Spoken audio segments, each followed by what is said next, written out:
Dear friends, welcome to our channel. In this video, we are going to discuss during stress level, focusing on the chawal. It is how chronic comforts the brain's predictable foods. You come home after a long day, sit down in the quiet, and start eating a familiar meal like Dal Chawal. No one is watching, and there's nothing left to do but eat. We usually think of this routine as a way to satisfy hunger and finally give our bodies a rest. Behavioral science suggests that how you move through that bowl of food is a window into your mental load. It is a physical reflection of the pressure your brain has been processing throughout the day. When eating with others, our pacing is dictated by external rules. Conversation forces us to pause. Social etiquette creates a structure that masks our true emotional state. In solitude, that structure vanishes. Your physical actions are driven entirely by your internal pacing, the restless rhythm of a mind that hasn't yet found a way to slow down. That solitary bowl of food becomes a behavioral map.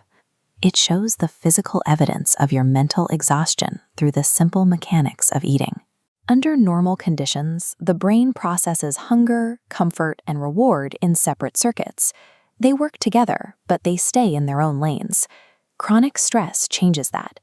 This diagram shows the brain responding to a sustained spike in cortisol levels, which initiates a shift in how the body handles basic needs.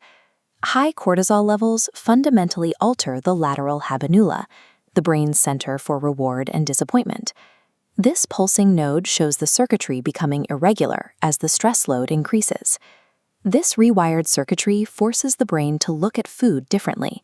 Its purpose shifts from providing physical fuel to serving as a mechanism for emotional rescue. As cortisol pathways dominate, the body's natural I am full signal is intercepted.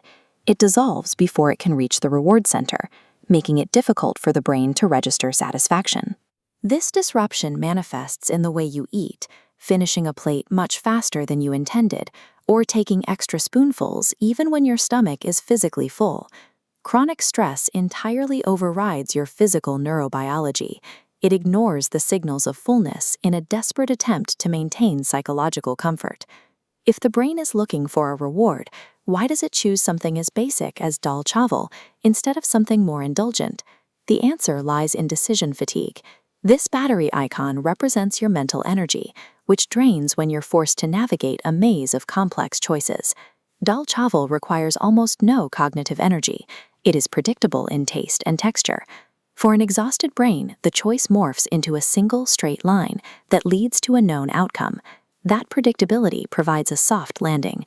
It serves as a necessary pause button for a mind overwhelmed by noise and decisions all day.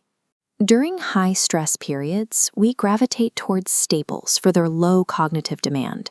We aren't choosing them for their flavor, but for their reliability. Prolonged pressure doesn't always lead to overeating. Instead, it makes your eating behavior unpredictable. Sometimes your appetite drops without warning. The food is left unfinished because your attention has drifted elsewhere. Your mind is too occupied with stress to acknowledge the plate in front of you. Other times, you might fall into a rapid, mechanical rhythm. The spoon moves out of sheer habit, as if the act of finishing the meal will help you clear mental space. The type of food on the plate is secondary.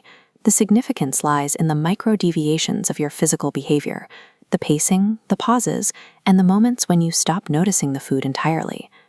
The next time you sit down for a familiar meal alone, observe your own internal rhythm. Watch for the unclear rushes or the unprompted pauses that happen when you think you're just eating. An erratic eating pattern is a physical warning. It's your body telling you that it is time to stop, step back, and find a way to recover.